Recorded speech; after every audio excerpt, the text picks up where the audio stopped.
Yeah, There we are. I have hit go live. We are missing our overlord, who is Overwatch, who We is made on the it. way. We made it, but it's on the Nailed way, it. and I totally screwed up the intro. I at least have to play the thunder, so hang on. Do it.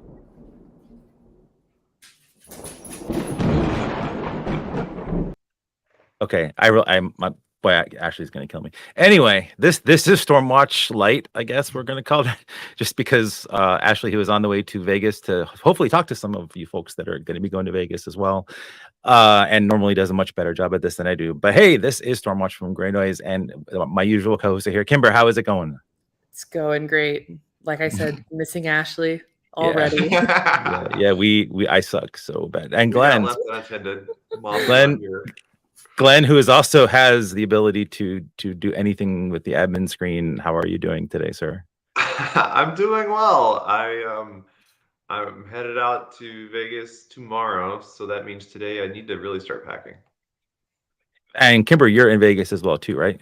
I will be at the end of today, so I'm hyping myself up as we speak. I am reading the hype. I am getting ready. I think this is going to be, God, my 8th year in Vegas for Wow. Hacker Summer Camp shenanigans.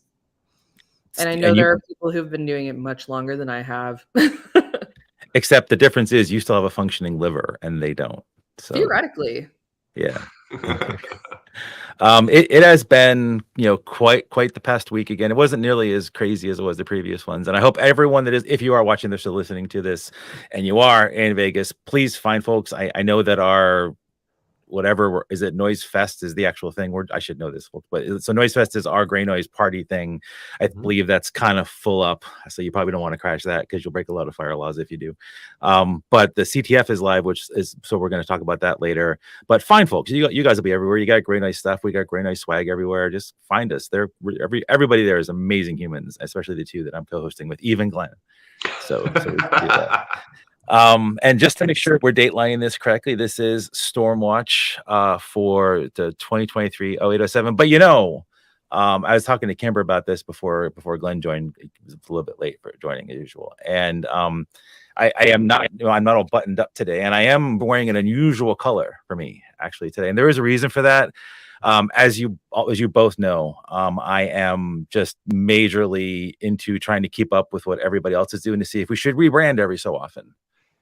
And I think it's time for us to really consider a full rebrand to Stormwatch, since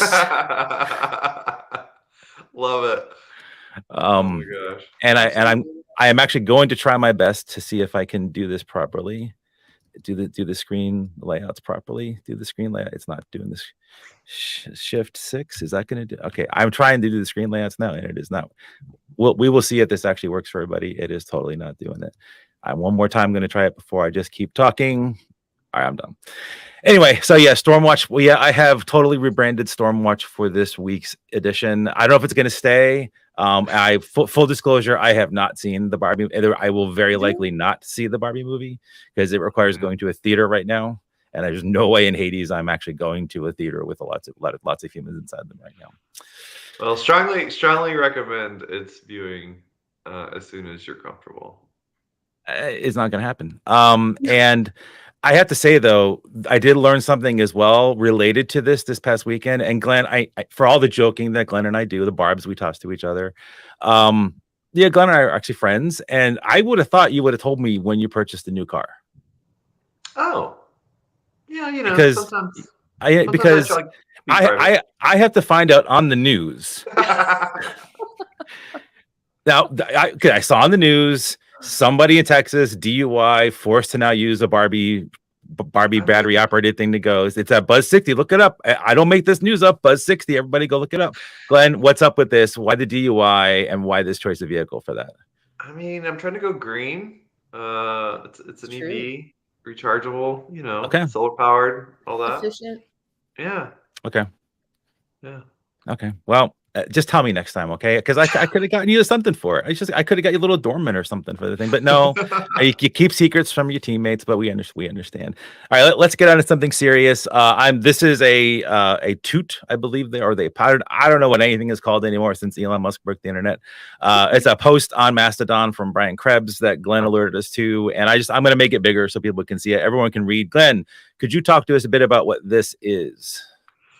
So I mean, at the surface level, it's a CVSS 10 of 10 for a pretty popular, pretty widely used enterprise product. And that I'm drawing a blank now because it's beyond trust, beyond 10, beyond. Well, it's definitely beyond secure right now. Yeah, So. yeah. Okay, good. Beyond trust, yeah, is the company.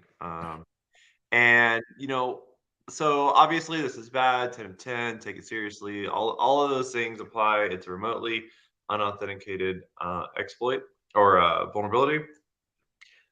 But that's not really the problem that I kind of have at the moment. And I don't know if I can take a moment right now, Bob, or if I should take a moment in a minute. I think you should take a moment right now and let me see if I can't. Yeah, I think I think you should do that. I think you should rant away because if you don't do it, I'm going to do it. So you should It just do it. deserves Okay. a rant. Yeah. So the problem, like I said, this is out from last week. We're involved in this game a long time. We know that things happen. Software gets, does things it's not intended to. Whatever. Like there's a certain amount of acceptable understanding and risk there. What is really becoming annoying I mean, it's not necessarily new, but we saw it recently with Avanti. We've seen it, like, it just feels like more. Maybe that's just because we have more bones popping out. But is putting the information and the disclosure or the advisory behind a paywall, that does nothing. That does not have the effect that I think some corporations think it does. It really, one, it's still going to get out there, see the screen, like this was behind a paywall. Two, it really just slows down a lot of awareness. It slows down when people could be making progress towards actually remediating or mitigating the vuln. It creates anxiety and anger towards the company that is affected by this thing.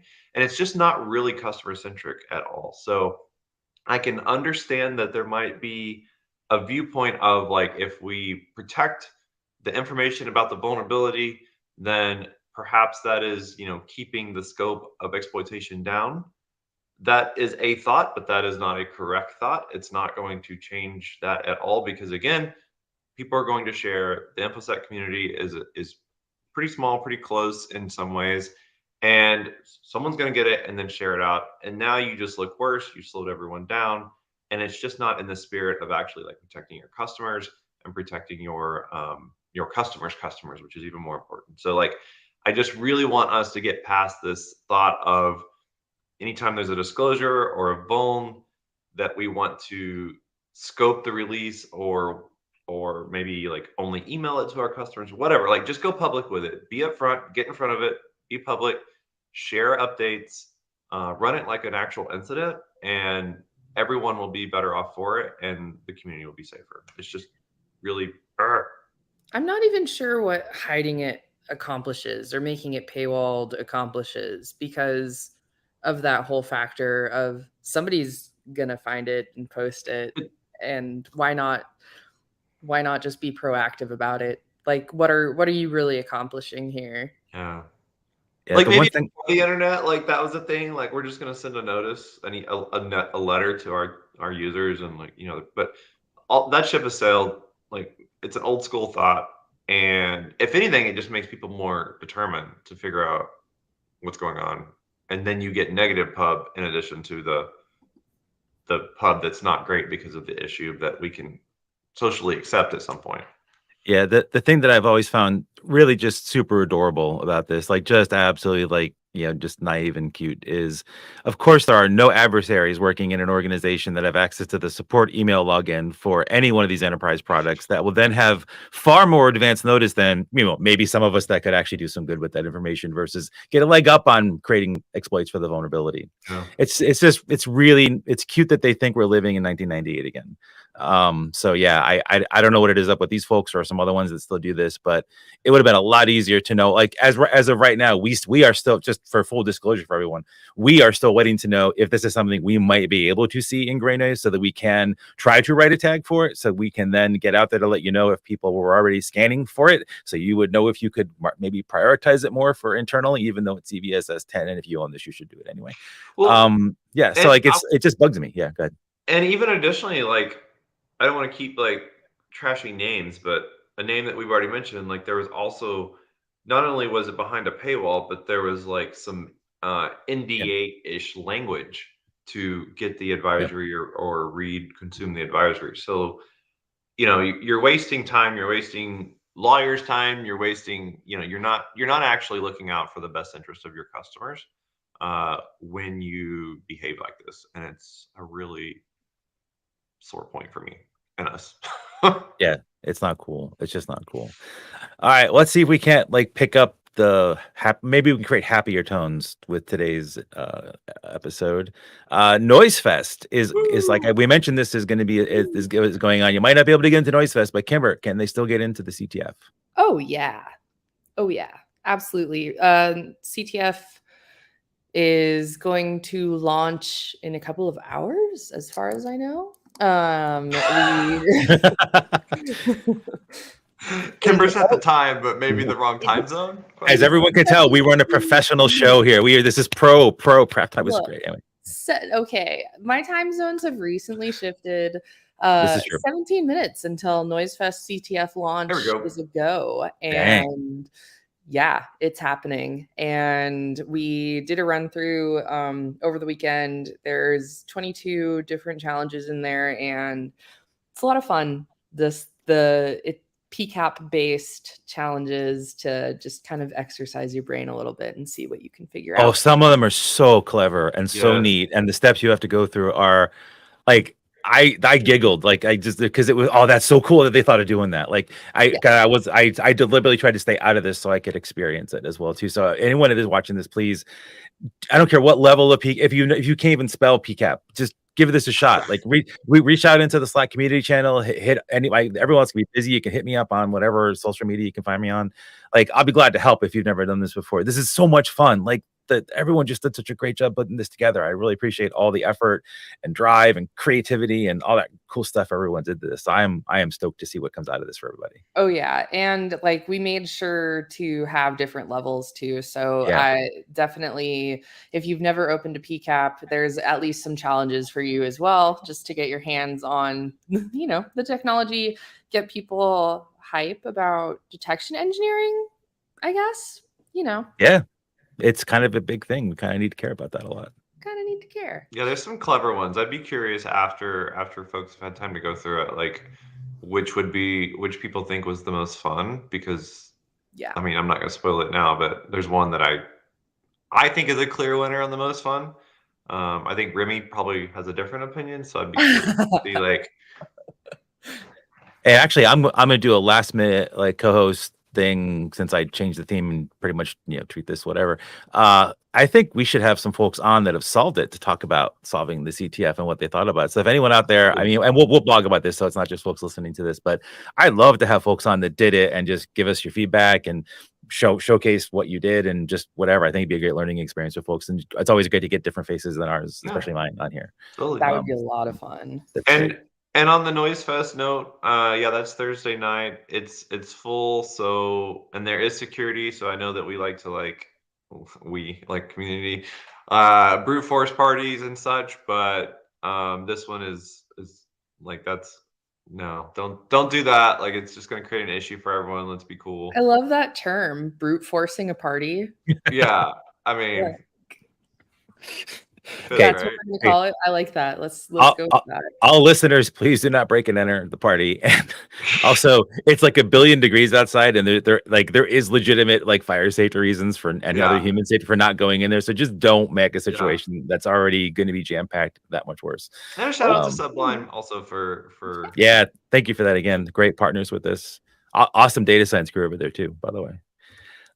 So the one thing we have on here is late last week, always late last week. Why is it always late? But anyway, the Five Eyes, and I do this every so often, but because I had to put only 5 eyes in this thing, and whatever weird sick person designed that single eye emoji thing, like they need help. That's the creepiest thing ever. It's creepier than every other emoji out there. Anyway, the Five Eyes released a joint statement around the 12, interesting number, but I think it's because it just ended up being the tech 12 most exploited vulnerabilities of 2022. Interesting take on that. Interesting time of year to put those out there. And this is the list. And for anyone that is a fan of gray noise and digs into gray noise regularly and reads our blogs, every one of these is pretty much every single tech here. And I screwed up the tech for the second one. Sorry about that, everyone. I think that's it. No, I'll get that one. Anyway, those CVs are there. They've all made it. Yeah, this is one of those. This is a Monday. This is a Monday in spades. Anyway, have there, and you probably see them in gray noise. And at that bottom of there is a cool gray noise query language, GNQL, to get all of the ones that we might have visibility for, because we have tags for every single one of those CVEs in that horribly long URL at the bottom there. And so before I go to the next screen, because I've actually broken some stuff and made it easier for you to get the URL. Any thoughts on these 12 folks? Well, I mean, we are going to pick on one of them in a minute. So if you want to is hold it the off to wait till we 5-year-old do that. phone that we're gonna pick Yeah, on? we Or we we are going to pick on the 5-year-old okay, one. so I'll Yeah, save yeah. I'll save my Okay. thoughts on that. So I we'll mean, give her while you're talking, this is the actual individual URLs. There's the big one at the bottom and the QR code. You can trust it. I know it's summer camp week and you might not trust QR codes at all or even during this week. It does actually just expand to that GNQL. So before anyway, make the go ahead, Glenn. last QR code you scan all week. Is that what you're saying? I'm thinking maybe that's a safe thing Okay. to do. All Yeah. right. Yeah, it's interesting to see, there's like four on the list from Microsoft, two from VM, two from Atlassian. The F5, Zoho, Log4j made it. But again, we're still talking like we're 5% through the year of 23, and we're talking about 2022. Okay. Yeah. But yeah, it's hard to talk about anything else when that 2018 is on this list. I'm not gonna lie. That's an interesting choice. I'm curious the logic behind that. My favorite being the F5, always and forever. Oh, why? What's up? What's up with that? Why It's Kimber? just a wonderful device. The F5 big It IP. is. It is a Yeah. beautiful device. Yeah. If you're gonna have a favorite networking device, why not something called the big IP, right? The big Yeah. one. That's my You know, favorite. I've never thought about that, but that must have been one heck of a marketing conversation in Right? that meeting. Yeah. Why don't we have things simply named like this? We need to totally talk to the marketing department about this because I think we could have we need to have the same hubris, the same hubris and pride that the F5 folks have in their big IP. So we have to showcase something from this list. So I am going to showcase the number one. Now, again, I don't know if vendors understand this, but being the most vulnerable, the most prolific, like the worst in terms of vulnerabilities and people exploiting and targeting, and the worst at actually patching vulnerabilities is not a good number one spot to be in. I guess no press is bad press, but I don't know. I would think it must be on this one. And like Fortinet just seems to always have something going on with vulnerabilities. I'm trying to not really trash talk them that bad because I really wish they would make their kit a little more secure and get patches up to date a little more because it is relatively inexpensive and relatively powerful kit for what it does. I just wish that it wasn't just so constantly vulnerable. Any thoughts on it being number one? The interesting thing here was the journey, right? Like if I recall, this one was found in 19, but happened in 18, I think. and then there was like a NSA disclosure or like an NSA advisory. Like that's how we kind of all, if I recall right, became aware of this. Like the NSA, like some kind of advisory that was like, if you have this, you should patch it, and that was in 2019. Um, so fast forward 4 years from then, and you know, I know that we always say like patch, and I know that we understand that like patching is not easy, but it is still a thing you have to do. And there's like a certain ratio, right, where your your risk is higher when you deploy untested patch software in your environment versus letting it be exposed to the internet. But like my takeaway from this whole list is basically like if you're running any of these, like like not only do you need to patch, like you need to do full IR because it's just going to be too late. This is the one that was the path traversal, right? Like, it, Yeah, it's the so it's full on-auth access to all system files. Yeah. Yeah. which is such a good one, right? Yeah, it is. Like, Yeah. I think one of the things that we see pretty regularly blasted on the internet is this attempt at path traversals. And I always kind of laugh at them. I'm always kind of like, you really think that there's going to be something out there that's going to hit on this like path traversal? And then I remind myself that the Fortinet SSL VPN exists. And I'm like, oh, yeah. Yeah. And I mean, 215 IP addresses in the past 30 days have been trying their best to find these as well too. Like this is as to further negate some posits I've had over the past number of shows. This is one where it is valuable enough that they don't mind burning garbage architecture on the internet to keep trying to find vulnerable ones, because things get re-vulnerable, as Glenn mentioned really well last week, and things they go after each other, and new things go on. People buy stuff off of eBay, all that kind of thing. So this is going to be a recurring thing. And I do appreciate our LinkedIn users comment about, yes, you are literally protecting your network with the equivalent of Swiss cheese if you don't keep these things patched properly. I mean, also the write-up on this from Orange, and I think there was another researcher on that team as well with DevCore. Their write-up on this is one of my favorites. Yep. Just all of their SSL VPN research is really, really good. Highly recommend. Yeah, I will try to figure out where we put the show notes and everything, and I'll make sure we link to that as well as all the ones up here. And I'm very thankful that one of the product managers for our customer facing things has not screamed at my changing of the colors of the viz, because I was worried that she might do that. And I'm alive for one more day, thankfully, because of that. We'll see if it'll be interesting to see if the uptick, right? Like we had the conversation before from the data breach report, I think. That's right. Yeah. So this got mentioned. Are we going to see even more now? Yeah. Yeah. So it'd be curious to see how these track over the next 4 weeks. Crazy times. Speaking of things that are out there, one of the things that happened last week is an extra vuln on top of all the other vulns for the Avanti EPMM, formerly known as Mobile Iron, blah blah blah. And I just decided to take a look to see, okay, well, do people even still, because we're not going to have a tag for the one last week because it happens after authentication, and they're going to use the authentication bypass first, which is what we detect. So there you go. And it turns out people are also still doing the inventory scans for this, despite the fact that these are noisy, that we have made no bones that we're watching about the fact that we're watching for these. And we have tags for, I think 11 of the 16 are malicious. And all the recent ones are malicious for this one as well. So folks, if you have not dealt with Avanti yet, or even if you have, attackers know how to inventory your systems better than they did before. Now there's multiple paths they can do that with. So you better make sure you keep those patched. And I wanted to wait till I talked to this one to just reiterate something Glenn said.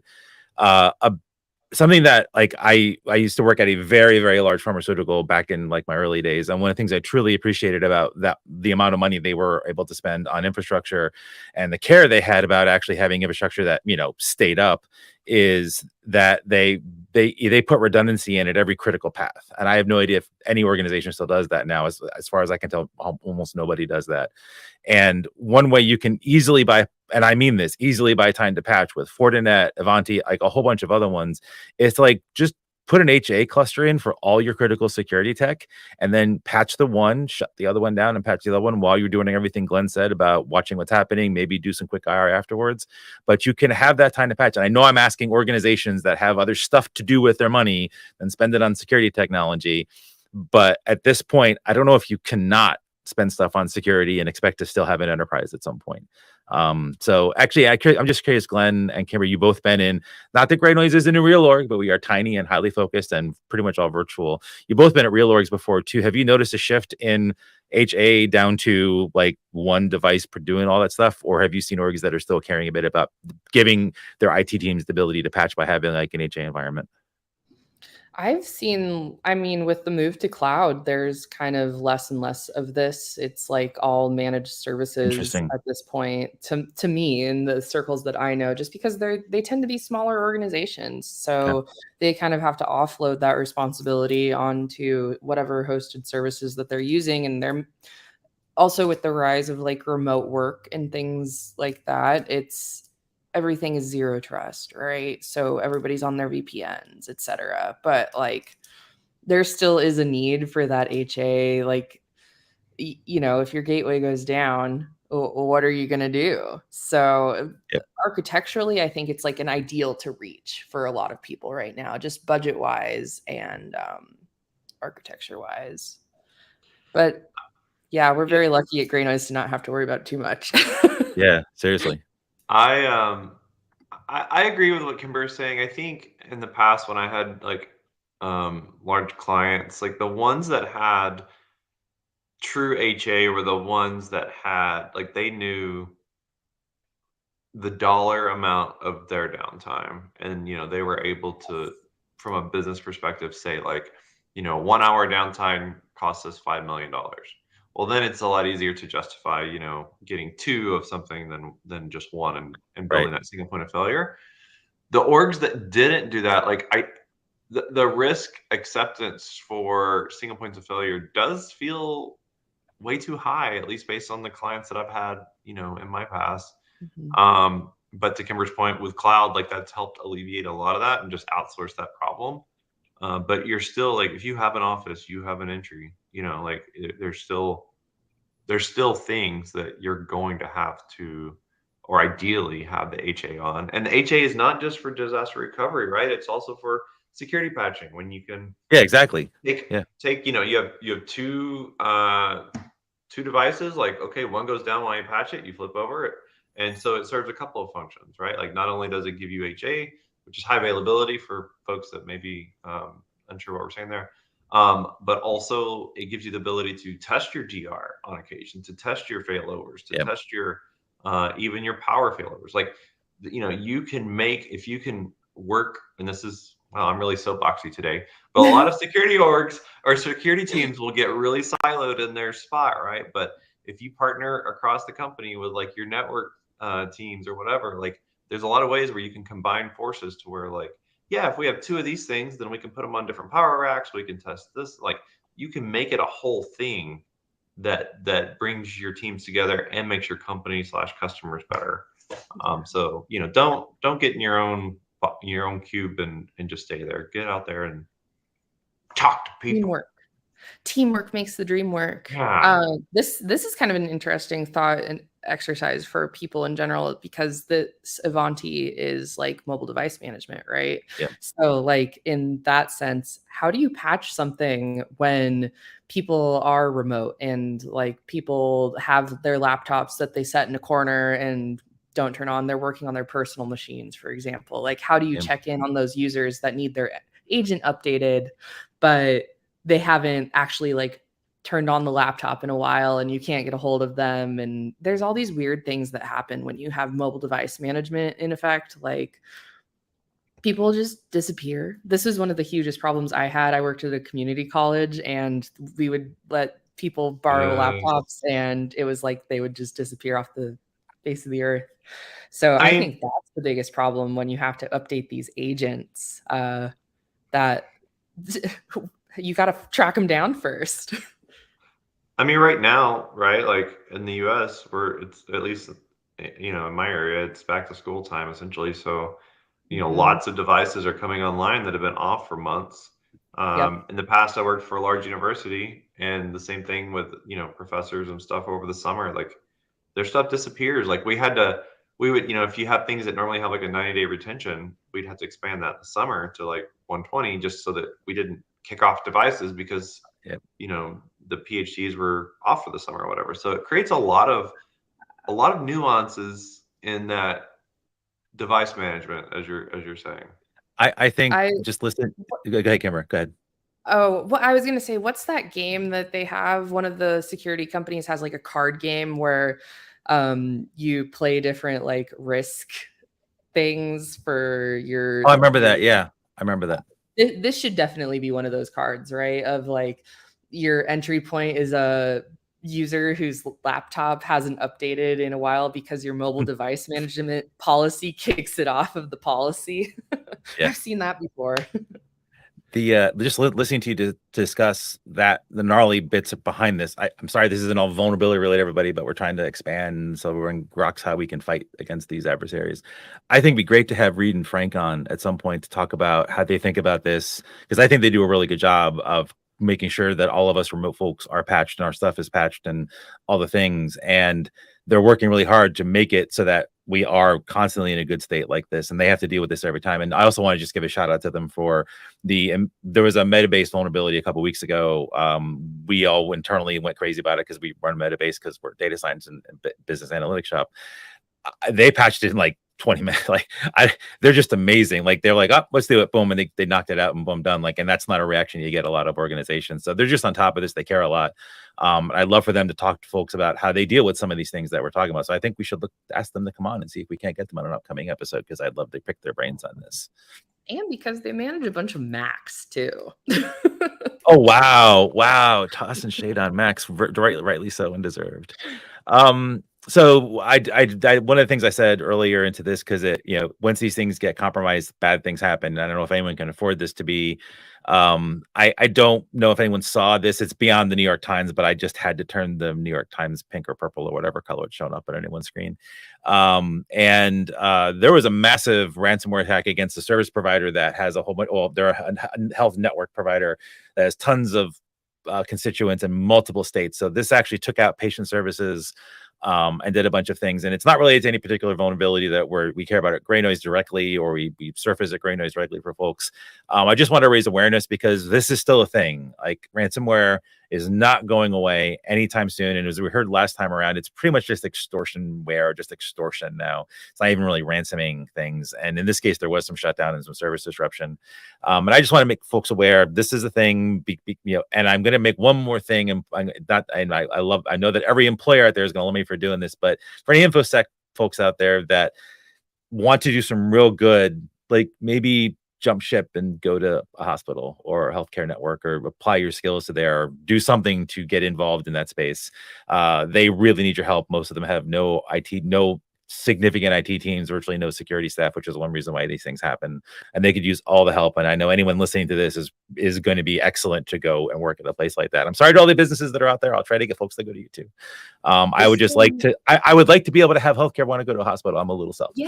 Yeah, that's the crazy thing about this one. It actually shut down emergency departments. Like when we say disrupts, like that's real. Yeah, I mean, I'd be fine if this was just limited to where Glenn lives, but it's not. I knew it. I was waiting on it. Exactly. Yeah. Yeah. I mean, it put them back to pen and paper, and it's hard to know like where the blame is, right, as far as like what's patched, unpatched versus IT or OT and medical technologies vendors. Like, there's so many, again, nuances in the medical space for these devices, because they have to run this version of software because it's FDA approved, and you can't so the regulations make that extra challenging. And so it's a little better now. It is a little better. I keep my finger on the pulse. It is better. It's not as gnarly as it used to be a decade ago. That's but you're right. Like, people, like, they set it up and they try to go. I mean, it goes back to what I was saying before too. Like, the healthcare providers want to, help provide healthcare. Like, their primary goal is to like make people not sick, like weld broken bones, all the stuffs, right? And they don't want to caring about patching of a security problem on a device. Like, yes, that's intrinsically part of it, but it's not top of mind because they just want to make people better. And so it's one of those things, like, their mission is that, and like this is impacting their mission because of the nature of the vulnerabilities there. And this space is maybe getting some improvements now, but I am not hopeful that we're going to see a lot of positive traction in this space for quite a while. So just we need more folks in these places doing more good and doing their best as they can. So Same with hopefully, academia yeah, and schools. yeah, yeah, We need more there too. yeah. It's really not great. Um, Maybe to point things into a slightly more positive direction. And I don't know if the PyPy people are going to be upset with me for the Barbieification of their site.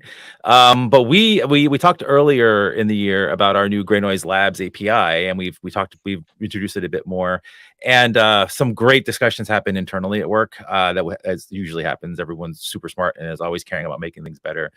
And as a result of that, we have a gray noise CLI. For everyone that doesn't actually, you can go to the same PyPy and grab the gray noise CLI. Someone's got a Rust version of it. A couple of us have tinkered with Rust and Go versions of it, but you can get the Python one from there. And it's a command line that lets you do stuff with the gray noise API. So we have one for the Gray Noise Labs API. One reason for it is we have, for various reasons, not my choice, have GraphQL front end for most of the API endpoints, and most people don't like GraphQL. Any sane person doesn't like GraphQL. So this makes it a lot easier to get the data out of here. And we are doing some stuff with this right now. So you can grab basically, if you have a Gray Noise account, any kind of Gray Noise account, you get access to it, go grab the data. You don't get all of our data, but you get enough to know whether this is good or not. The whole point of this is that we are trying to see if data is useful to folks so we can put it into the product and make it available to community and customers in that more professional, standard, supported, etc. way. But we want to give you a taste ahead of time here just so you can see what it's like, if it's worthwhile doing. Kimber, have you played with the API much at all? Oh my God. I try not to, honestly, because it is a rabbit hole. It is an absolute rabbit hole. My favorite thing to do right now, I'm going to be really honest, is that C2 Finder data, where we're picking out those C2, those command and control IP addresses and domains, and following those and getting the binaries or the files or whatever's in there and throwing them into VirusTotal and seeing if I'm the first one to upload it or not. And I think that's I think I saw Daniel Card do that. I think Oh, yeah. And our very own Andrew Morris has experienced the joy that is finding a fun little new Mirai variant or something in there, and you just get to be the first one to throw it in VirusTotal, and it's just fun. It's just a fun little dopamine hit. Hey, VirusTotal, if you're listening, give us a call. So that's my favorite Gray Noise Labs thing right now. But there's just so much good stuff in there, and I like looking up the most looked up IPs to see, why is this one here today and it wasn't there yesterday, or once we get past 8.8.8.8, the list gets different. So yeah, one of the also fun a fun things that I've wormhole. seen in that one is if something really popular has IP IOCs related to it, we'll actually see those IOCs. A bunch of people will be searching them in Gray Noise. Yeah, and we have a bunch of endpoints. The C2s is one that Kimber mentioned. The popular IPs is another one as well. Noise rank is an interesting one because it's the most prolific IPs, and it's based upon all coverage and all sensor activity, not just the IP showed up in Gray Noise. So it gives you a different view and a different take on that volume and velocity, as well as just the presence that we usually just show through the viz. The not one we've mentioned before, which that's basically us. Every couple of hours, we hit all the IP addresses that scan us or try to exploit us, and we try to poke at them to see what they got going on there. We have lots of data that we collect from that as well. And one that you're about to see in a different way pretty soon. I think I have time to work on it this week now that everybody is off to summer camp and I actually get to do stuff instead of go to meetings. We have a cool language model that Daniel Grant on the data science team put together. That so I, full disclosure, and I said it here before, I do not like the gray noise query language. It's based on the Lucene syntax, and I've always hated the Lucene syntax. Is what it is. As someone who likes SQL, it's just really difficult, and I should just throw a SQL thing on top of it, and I probably should do that this year. But I don't have to now because Daniel has got a cool thing. It's similar to the Census has a similar experimental thing where you can type in "I want whatever" and just use normal English language with some, I guess, peppered in technical terms like IP addresses or something, and basically get back what you'd have to put into gray noise. And we're putting a front end on this so you can use it like ChatGPT and basically get access to the Viz queries this way versus having to remember inane, arcane GNQL statements. Because even with our cheat sheets, it's not something you do every day, so it's sometimes difficult for people to get into. So definitely poke at that, play with it ahead of time. But we're going to put a front end on it so you can actually see some of this too. What else we got going on here? Oh, just one more quick brief mention of this since it was mentioned last time, and there's going to be tons of content coming out about this soon. We do have the threat hunting guide. You're totally not going to read that this week. I know, unless you're going to, if you're going to Vegas, I realize you're not reading that this week. Maybe on the plane. It's good plane reading. It's great plane reading. Train, car, like maybe don't read it in the car. Maybe like put it to like text to audio for the car. I mean, you could try to read it in the car if you're a passenger, I guess. But this is a great resource, and we've already talked about it, so I'm not going to bug my host about this one. But I have to like suck it up a bit because they didn't CISA. They probably heard it, and I could just see Todd like ringing his fingers. We should screw Rob over by making him have to put up a new thing because they did not release a Kev bulletin on Friday, so it's been 7 whole days since that. And I really, really hope there isn't one this week, but I have a feeling that Beyond Trust is going to be one this week because it just seems big enough that it's going to be something people attack pretty quickly, and we're going to see exploitation this week on it. But thoughts, Glenn, especially because Glenn tracks this maybe even more closely than I do on the Sista Kev releases of the past weekish or so. I think it was just Avanti last week though. I was gonna say there was a new Avanti.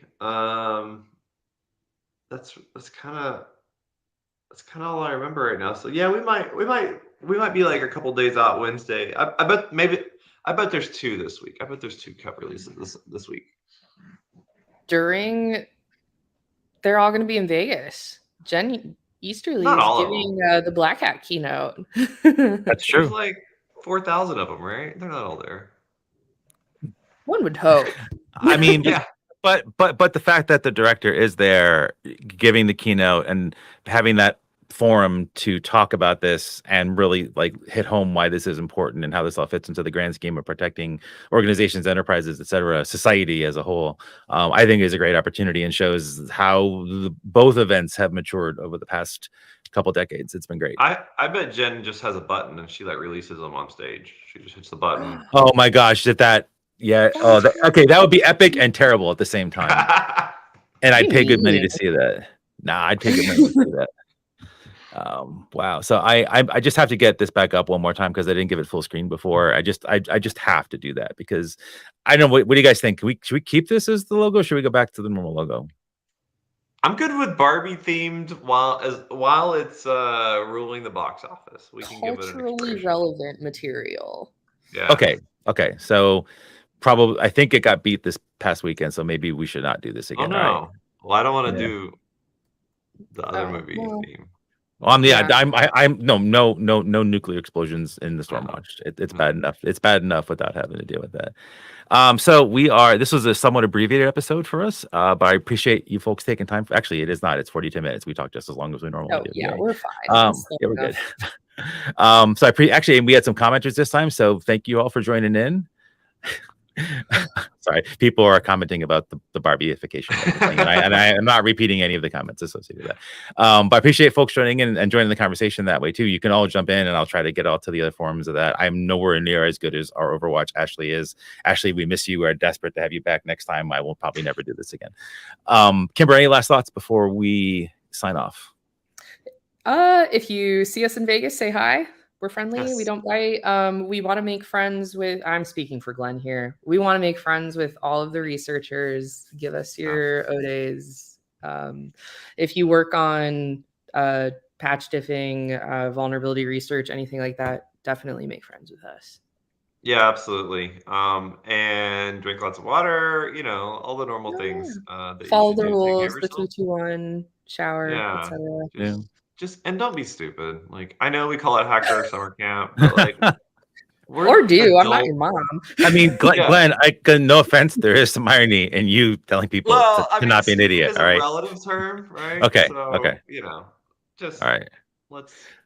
The one thing I will say, I will sneak it out. It's not super official yet. There's no thing you can click on, but if you do anything in the space of just do I say network forensics or network detection writing or network digging at packet thingies, maybe go find Glenn if you can and just have some conversations with him because that might be in your best interest. Exactly. Cool. Well, both of you, you can't control your flights, but safe flights, or if you're driving, Kimber, safe drive. And I just stay safe, you two, especially. Don't touch the concrete. I keep saying that, but don't do that. It's like very hot. It's very, very hot. Don't do that. Don't touch So weird metal of you to either. say. Don't touch metal either. It's very hot too. It's not safe. And stay hydrated, you two, and be safe. And hopefully we'll keep together on Slack and we'll be able to see that. But it's actually gonna be a tough week. Glenn is not here. Glenn picks up a ton of slack for me when he is not here. When he is here, and him not being here is actually going to be a burden. Remy, one of our most senior detection engineers, is also going to be there. So I and the team are basically going to be like staring and praying for no vulnerabilities to come out this week. I'm just trying Also, to get Kimber, you better bring that $1. I'm still waiting. Wow, Glenn gotta- holds the wow. I think I owe you 2, Glenn. Oh, do you? I've Okay. got a $2 bill with your name on it. Oh, perfect. All right. Yeah, interest rates are high, so that makes sense. All right, cool. We are going to see if I can actually do the outro music and get everybody off the way we should do it. Okay, there we go.